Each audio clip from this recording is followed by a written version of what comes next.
Okay, well, I'm Bryan Hennessy. I'm with Kvaser for almost 3 years now. My history is design engineer, electrical engineer, communication systems, applications engineer for computer chip manufacturer, and then ran my own business for a number of years, a decade. I was exposed to CAN through NMEA 2000 when I was working with the marine industry, National Marine Electronics Association. And I was recruited to teach CAN for the NMEA. Then I was recruited on their board of directors for a 5-year term. And then I got rid of the business and went to PACCAR Technical Center, where I worked with J1939 and CAN. And then Kvaser hired me from there, like I said, about 3 years ago. So I've got a presentation that I've fairly recently put together. I call it, taking the mystery out of CAN. I've found that, I'll get into the presentation and talk about it, but I hope that it's a new approach to training and hopefully new information for some of you or most of you. It's fairly basic, but I think it's information that is missed in a lot of courses. And I'll tell you why when we get into it, and I hope it'll enlighten some of you. We're going to do 3 different presentations, I believe, today. The first is going to be, like I say, CAN basics. It's not really relevant to Kvaser products. This is just relevant to CAN in general. It's just a CAN basic technical training, and then we'll talk later about Kvaser products and more specifics, and then Sylvia will do follow-up on products and a lot of sales and information about working with Kvaser as a partner. So we hope that'll round out a really nice day for you. I have additional technical training that goes beyond this.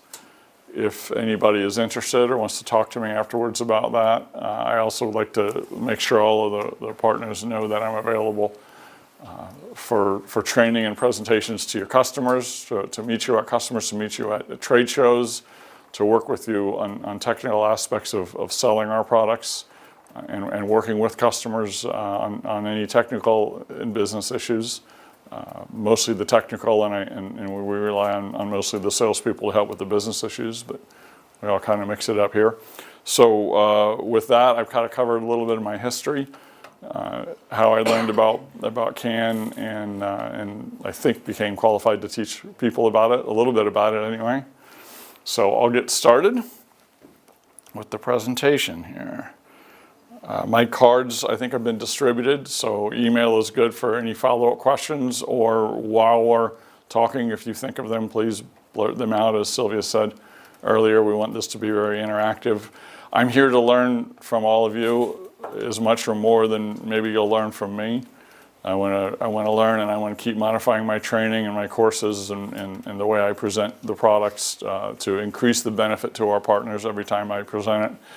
And as Sylvia said, sometimes to end customers, but mostly to partners. My title is the Technical Partner Manager, kind of more of a trainer and working with them than managing. And working, of course, with Kvaser sales to round out everything we do for the partners. So as far as agenda is concerned, I'll start with controller area network. Simplified, what is a CAN network?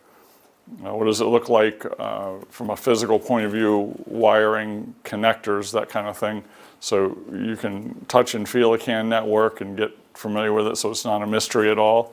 I have a messy CAN network laying on the desk here that's alive. And there's data on it, and I'll use that data to train you and show you what that data means. Hopefully before the day is over, you'll feel very comfortable with taking that data apart, and you'll really understand from the voltages on the wire all the way to the data that's being transmitted, and reading that, you'll have completely connected the gaps there. So communication layers is an important concept that I'll get into. Protocol stack, these are intimidating terms for a lot of people. For me, even as an engineer, they were intimidating terms. They're not going to be intimidating after this morning, I hope. They're going to be well understood. CAN basics, bitwise arbitration, which is kind of the essence of CAN and what makes it beautiful and powerful. And then physical layer properties, structure of a CAN bus, it says here, I actually changed that on the slide to structure of a can frame. I should change this slide as well. And then we'll talk about arbitration and different types of an arbitration field. What is arbitration? Again, frame structure here, and then we'll get down to the data, which is really what CAN is transferring, is the data. That's the whole purpose of it. If you don't transfer the data, the rest is kind of just overhead. So we'll talk about the data and how to see the data and take the data apart and understand from the raw data all the way to what that actual signal is and why it's on the bus, what the purpose is. And then I'll throw in a little bit of information about some of the Kvaser software products. As you saw in our tour, some of you earlier, that I think most of our staff is software. And that's kind of ironic because we don't sell any software. We only sell hardware. But software is extremely important, as all of you know, and even at the level where we work, which is closer to the hardware, it's important in working into the application software, which is what most of our partners, ATI and others, provide, is the application software. So we'll make the connections there. I got a few times you'll see this click here during the presentation. I just want to stress there's great stuff on our website to back all of this up. I'll go to that every now and then and show you where you can get some of the downloads of the stuff that I'm going to show you here in order to help you understand CAN better off our website. And again, all of that is free.